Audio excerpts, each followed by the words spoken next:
Well, basically what the centre is it's a non-for-profit organization, and it's aimed to provide an information or a resource centre for people in Kingston to come in and either talk to people here or just find out information about things to do with sustainability. So when you're in the centre, you can see all these different displays.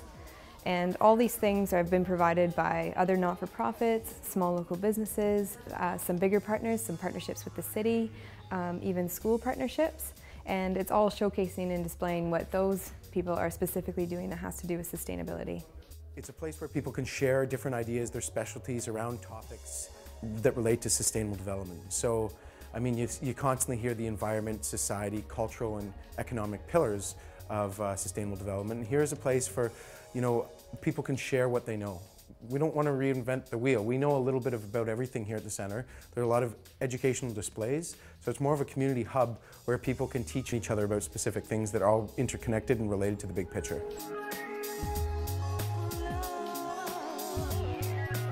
It's a terrific place for people not to be intimidated by sustainability, to come in and learn about it. Like, what does it mean?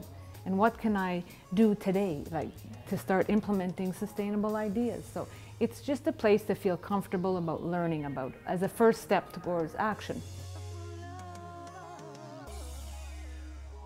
There's a lot of things in here, and it can be kind of a confusing place, but I think talking to us in here is sort of the first step, and engaging in a conversation is always probably the best thing that happens here. So either with myself, with Dan, or with some of these students who are in here or volunteers can help direct you and figure out what it is you are actually trying to find out about. One of the things that's been really successful here in drawing people in who wouldn't normally have any reason to come in here has been having Snake Man here on the weekends. His real name is Matt Ellerbeck, and he's a snake conservationist.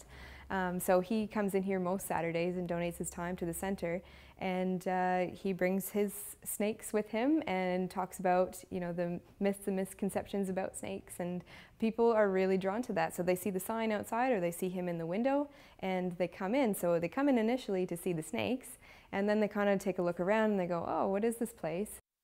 The rain barrels have been a really nice initiative that's been provided by the Living Cities company. So they're the ones who are actually selling the rain barrels, and they have offered us $5 from every sale in support of the centre. So we're sort of working together to help each other out, and obviously it's a really great cause. Our individual actions really do matter, and I have an example of that over here at the centre. People come in, and of everything we've done at the centre, we collect batteries and we take them to the hazardous waste depot and they're recycled. And it started with one, and we've had now thousands of batteries come to the centre. So people want to, so it's making people do things, not making, but people contributing and working together on these issues. Putting money into anything more.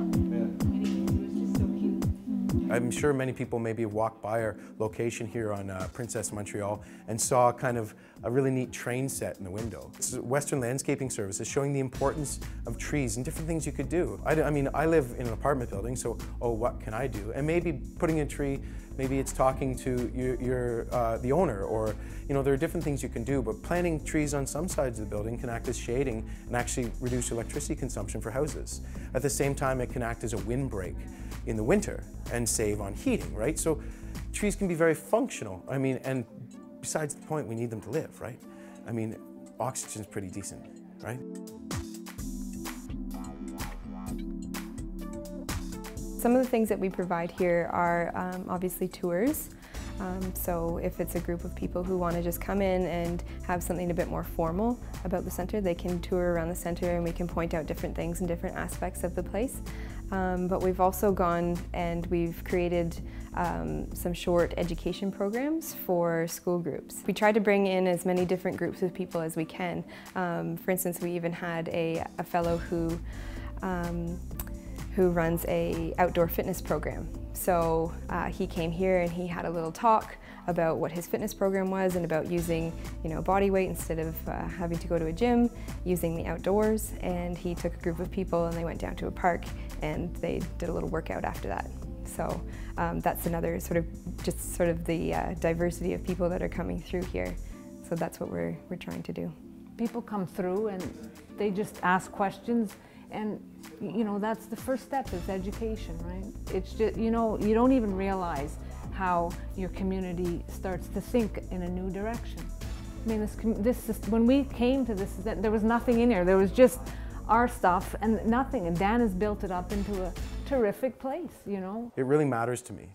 And I studied in Sweden 2.5 years ago, and did a Master's of Strategic Leadership towards Sustainability. And really, once I saw the big picture of my actions, my apathy was gone. I realized that everything I did makes a difference and matters. And I just hope that the way I can hopefully communicate or participate, other people, they care too. Because that battery you look at and decide, hey, I could throw this away. You know, when I saw thousands here that individuals brought in, it just made it very clear for me.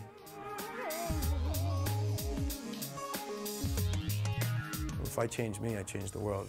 The world is my perception. It's how I've done things and perceived things and do things. If I can change myself, I've changed my world, right?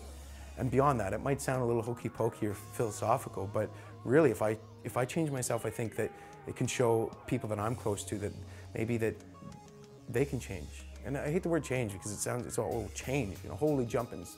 Oh, you know, but really some things like, you know what, I've never owned a car, but I've taken public transportation, it was great, but with this great weather, I've been cycling, and I realized that, you know, when you're a kid, it's like cycling is, wow, it's fun. But then when I got a bit older, I was like, whoa, you know, that's work. But you know what, I've rekindled with that. So there's things that, these changes that you can make that maybe at first look like it's a bit of a leap or something that I don't totally feel comfortable with. Some things maybe you won't, but other things you realize that it actually impacts your life in a beneficial way. Come inside on a day when you're not in a hurry, and just walk around and see the terrific things that are happening in your community. Sustainability doesn't have to be something you read about in textbooks or what, like, it can happen in a community.